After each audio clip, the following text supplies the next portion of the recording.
오늘 함께 나누실 말씀은 마태복음 24장입니다. 36절에서 51절 말씀을 찾으신 후에 봉독합니다.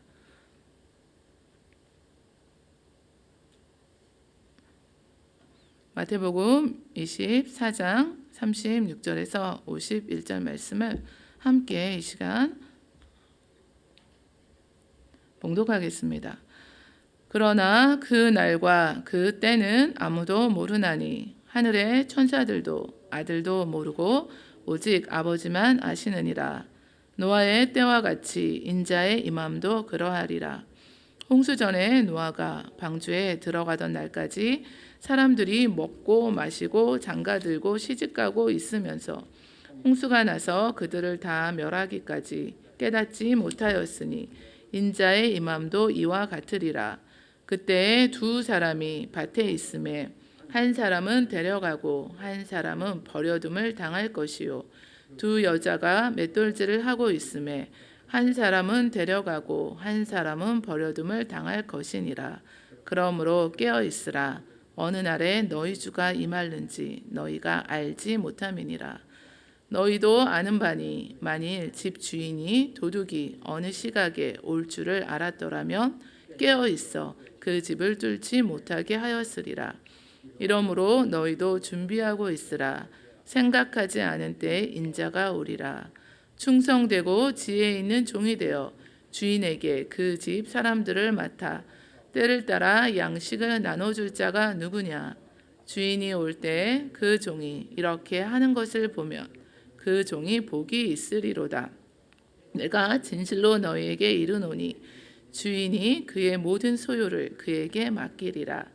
만일 그 악한 종이 마음에 생각하기를 주인이 더디 오리라 하여 동료들을 때리며 술 친구들과 더불어 먹고 마시게 되면 생각하지 않은 날 알지 못하는 시각에 그 종의 주인이 이르러 엄히 때리고 외식하는 자가 받는 벌에 처하리니 거기서 슬피 울며 이를 갈리라. 아멘. 그러므로 깨어 있으라 라는 제목을 두고 하나님 말씀 함께 나누시겠습니다. 우리가 살아가는 이 시대가 누구나 다 공감하시는데요. 말세다라고 말씀하십니다. 예수님께서 오실 때부터 말세였는데 지금은 우리가 말세 치마를 살아가고 있습니다. 예수님께서는 종말을 알려주는 징조들을 말씀해 주셨는데요. 그러나 예수님 자신도 그날이 언제인지 정확한 날과 시간을 모른다고 분명히 제자들에게 말씀하셨습니다. 예수님이 다시 언제 오실지 그날과 그 시간은 하늘의 천사들도 모르고 오직 아버지만 아신다고 말씀하셨습니다. 예수님 당시의 사람들이 가장 관심을 가지고 있었던 그 시기를 아무도 모른다는 것을 강조하고 계시는데요. 예수님께서 이처럼 예수님이 다시 오시는 그 재림에 관해서 말씀해 주신 그 목적이 예수님이 언제 오실지 그 날들을 계산하면서 그것이 언제인가 어느 때인가 거기에 이렇게 신경 쓰면서 그것에만 이렇게 몰두할 것이 아니라 항상 깨어서 경각심을 가지고 먼저 준비되어 있는 삶의 자세를 가지라는 것에 있습니다. 그러나 그날과 그때는 아무도 모르나니 하늘의 천사들도 아들도 모르고 오직 아버지만 아시느니라 말씀하고 계시는데요. 그날이라는 표현은 여러 군데서 우리가 발견할 수 있습니다. 예수님 재림 전에 환란의 여러 날들을 가리키기도 하는데요. 본문에서는 예수님께서 재림하시는 바로 그날을 그 한날을 가리키고 있습니다. 그러므로 깨어 있으라고 하셨습니다. 예수님이 언제 오실지 모르기 때문에 우리가 예수님의 재림에 대해서 그냥 무관심하게 지내도 되는 것이 아니라 끊임없이 경성해 있어야 하고 항상 매일 언제나 준비된 모습으로 살아가야 합니다.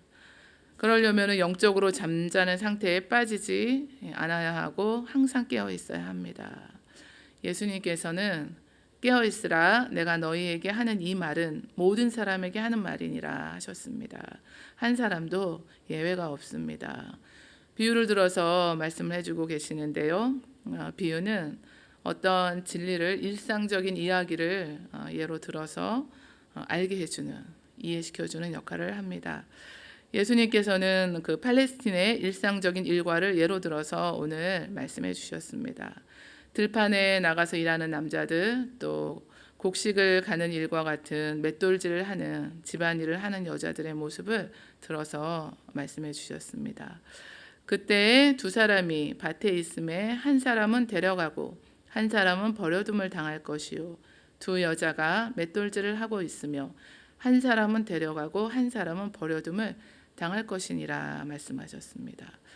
갑자기 눈 깜빡할 사이에 한 사람은 데려감을 당하고 나머지 한 사람은 버려둠을 당할 것입니다. 한 사람은 준비되어서 깨어 있었고 한 사람은 그렇지 않았던 것입니다. 그때 구원받는 사람과 구원받지 못하는 사람이 분명히 존재하고 확실히 나누어지리라는 것을 보여주고 있습니다. 그래서 무슨 일을 하든지 주님 맞을 준비가 된 상태로 살아가라는 것입니다. 그들이 평안하다 안전하다 할 그때 임신한 여자에게 해산의 고통이 이름과 같이 멸망이 갑자기 그들에게 이르리니 결코 피하지 못하리라 말씀하셨는데요. 그러므로 깨어있으라고 하셨습니다. 예수님의 재림시기를 알지 못하기 때문에 영적으로 깨어서 그날을 예비할 것을 말씀하고 있습니다. 깨어있으라 이 말씀이 명령형인데요. 그러니까 정신을 차리고 그날을 예비하라는 의미로 쓰여졌습니다. 무관심해도 안 되고 나태해도 안 되고 영적인 잠에 빠져도 안 되고 예수님께서 언제 재림하시든지 항상 준비된 상태로 살아가라고 재차 강조하고 계십니다. 또 다른 비유를 들어서 항상 깨어 있어야 한다고 말씀하셨습니다. 자고 있는 사람에게는 도둑의 이 침입이 갑작스러운 일이 될 것입니다. 재림에 대한 말씀을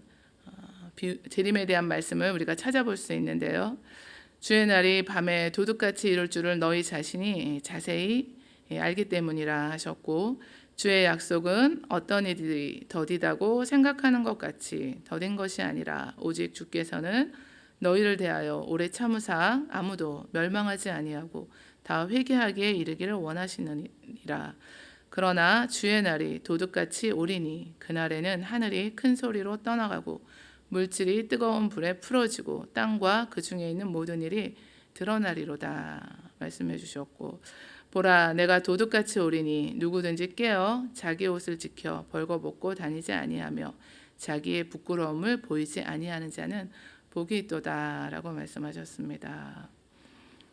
도둑같이 이렇게 갑자기 집에 침입하는 것처럼 예수님께서도 언제 오실지 알지 못하나 이처럼 호련히 임하실 것을 말씀하고 있습니다.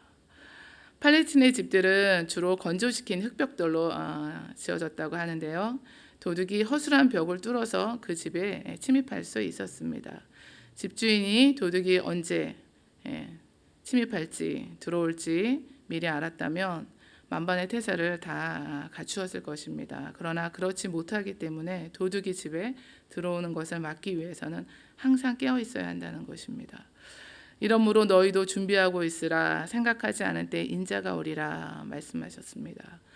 깨어있지 못해서 큰 화를 당한 자들의 어리석음을 보았으니 너희는 깨어서 준비하고 있으라 강조하고 말씀하고 계시는데요.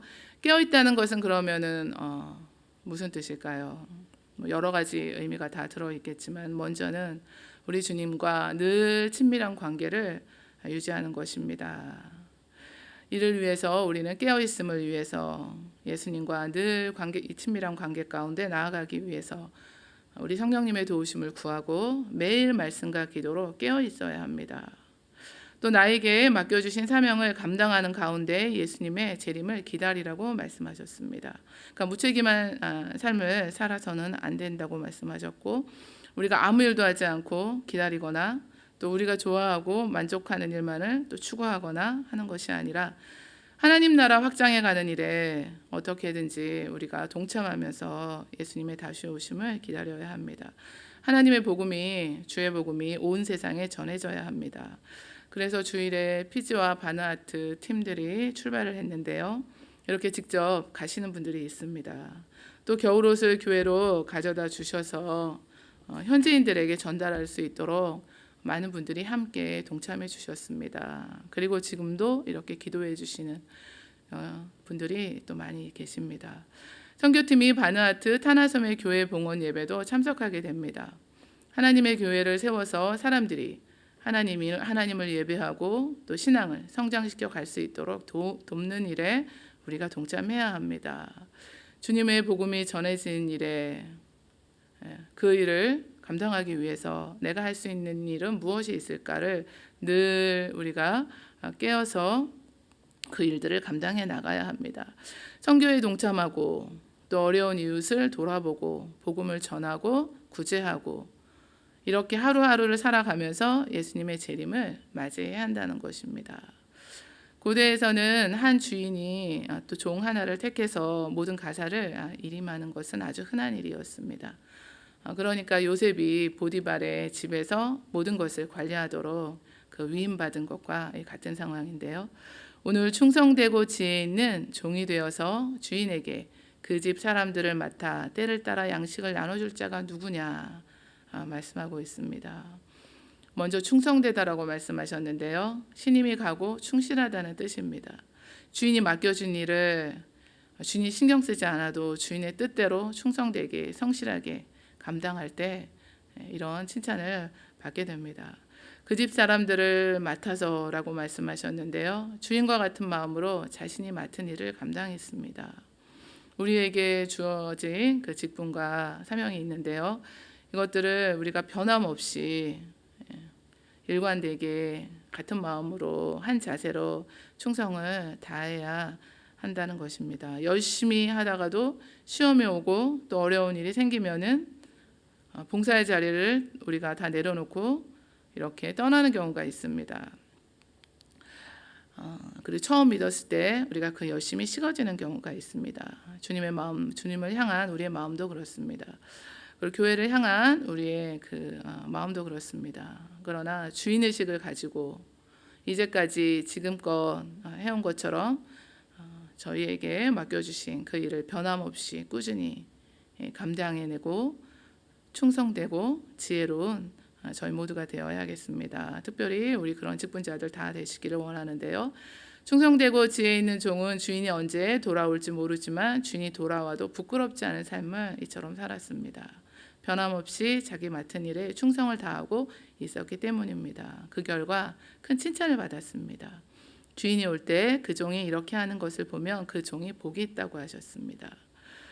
찬송가 우리 176장에 보면은 주 어느 때 다시 오실는지 그 가사 중에서 주 오늘에 다시 오신다며 부끄러움 없을까? 잘하였다. 주님 칭찬하며 우리 맞아주실까? 주 예수님 맡겨주신 일에 모두 충성 다했나? 내 마음속에 확신 넘칠 때 영원한 식 없겠네. 라는 가사가 있는데요. 그렇다면 충성되고 지혜 있는 종이 되어서 자신의 사명을 감당하고 있을 자가 과연 누구인가? 라고 말씀하고 계시는 겁니다. 이 말씀을 비춰보면 정말 부끄럽습니다. 알버트 슈바이처 박사는 휴가자 돌아왔을 때 그의 나이가 80세였습니다. 한 기자가 생각해 보니까 도저히 이해가 안 되었습니다. 왜 저렇게 훌륭한 사람이 편리한 그 문명 또 이런 명성 이런 세상적인 그 누릴 수 있는 그런 것들을 다 버리고 더위와 질병과 극심한 고생이 넘치는 그 아무개 대륙에 가서 살아야 했던 것일까? 또 그의 나이가 80인데 아프리카로 다시 돌아가서 위험을 무릅쓸 필요가 어디에 있을까? 그래서 그 기자는 슈바이처 박사에게 왜 아프리카에 갔으며 또 가야 하는지 질문을 했습니다. 그러자 그는 다음과 같이 대답을 했는데요. 나도 나를 구원해 주신 그리스도를 위해서 무슨 일인가를 해야만 했으니까요. 라고 주님을 섬기는 일에 충성을 다하는 그 자세를, 그 마음을, 그 삶을 보였습니다. 내가 진실로 너에게 이르노니 주인이 그의 모든 소유를 그에게 맡기리라 하셨습니다. 주인이 그의 모든 소유를 종에게 맡깁니다. 믿고 신뢰할 수 있으니까 이제 맡기는 건데요. 그의 충성심과 그의 지혜를 인정하고 신뢰하고 보상한다는 것을 의미하고 있습니다. 하나님의 나라에서 상급을 받게 된다는 것을 보여주고 있습니다. 그에게 만국을 다스리는 권세를 주리니 이기는 그에게는 내가 내 보좌에 함께 앉게 하여 주기를 내가 이기고 아버지 보좌에 함께 앉는 것과 같이 하리라 말씀하셨습니다. 충성되고 지혜 있는 종과는 반대로 악한 종도 있습니다. 악한 종은 주인이 더디 오겠지 라고 생각했습니다. 그래서 그의 그 일상적인 생활이 동료들을 때리고 술 친구들과 더불어 먹고 마셨습니다. 악한 종은 첫 번째로 우리가 볼 수 있는 것이 충성되지 못했습니다. 자신에게 일을 맡길 때 가졌던 그 주인의 뜻을 하나도 살피지 않았던 것입니다. 또 신중하지 못해서 주인이 늦어지는 것을 보고 언제 올지 모르니까 차라리 놀고 먹자고 생각했습니다. 악하게 자신에게 주어진 권한을 사용해서 동료 종들을 괴롭혔습니다. 이것은 무엇을 말씀하고 있을까요?